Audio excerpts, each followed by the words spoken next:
Hello everyone, আপনারা সবাই কেমন আছেন? আলহামদুলিল্লাহ, আমরা ভালো আছি। সকালবেলা উঠে চলে গেলাম, দেখলাম আমার গোলাপ ফুল গাছটায় কোনো পানি নেই, গোলাপ ফুলও ফুটতেছে না, তাই এক মগ পানি দিয়ে আসলাম।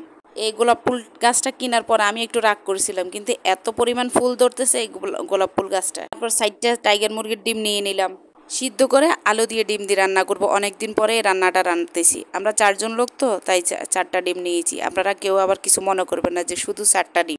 এই ডিমগুলো এক একটার ভিতরে 2টা কুসুম করে আছে, বড় বড় ডিম। আপনাদের ভাইয়ার এই খাবারটা অনেক পছন্দ। ডিম রান্না করতে লাগলে ও আগে বলবে যে আলু দিয়ে ডিম দিয়ে রান্না করে, সেটা অনেক মজা লাগে, কিন্তু আমার অত ভালো লাগে না। আলু আমার বেশি একটা পছন্দ না, আর আমি ডিম এভাবে রান্না করা পছন্দ করি না। যাই হোক, এক একজন রুচি এক এক রকম, সবার রুচি একরকম হবে তা কোনো কথা না। রান্না করার পর অনেক মজা হয়েছে খাবারটা। এই ডিমের মজাগুলো খেতে হাঁসের ডিমের মতো। আমার 2টা আম গাছে মাশাআল্লাহ করে 3টা আম ধরেছে।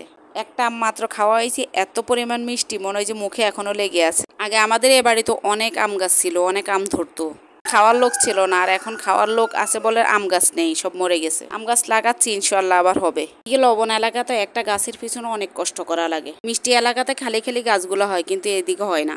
আর এদিকে আমি কাজকর্ম সেরে রান্না বান্না করে রুগীদের দেখতে চলে গেলাম। আমার ইমার্জেন্সি রুগীগুলো বাড়ি যেয়ে দেখতে হয়। বাড়িতে রুগী দেখতে গেলে আলাদা একটা ফি দেওয়া লাগে, সেটা সবাই দেয় ইনশাল্লাহ। শহরের পরিমাণ একটু কম হয় আর কি, কিন্তু তবুও যাই দেয় আলহামদুলিল্লাহ। গ্রামের লোক এরকমই। ভিডিওটা কেমন হয়েছে অবশ্যই বলে যাবে। সবাই ভালো থাকেন। এখানে ভিডিওটা শেষ করলাম। আল্লাহ হাফেজ।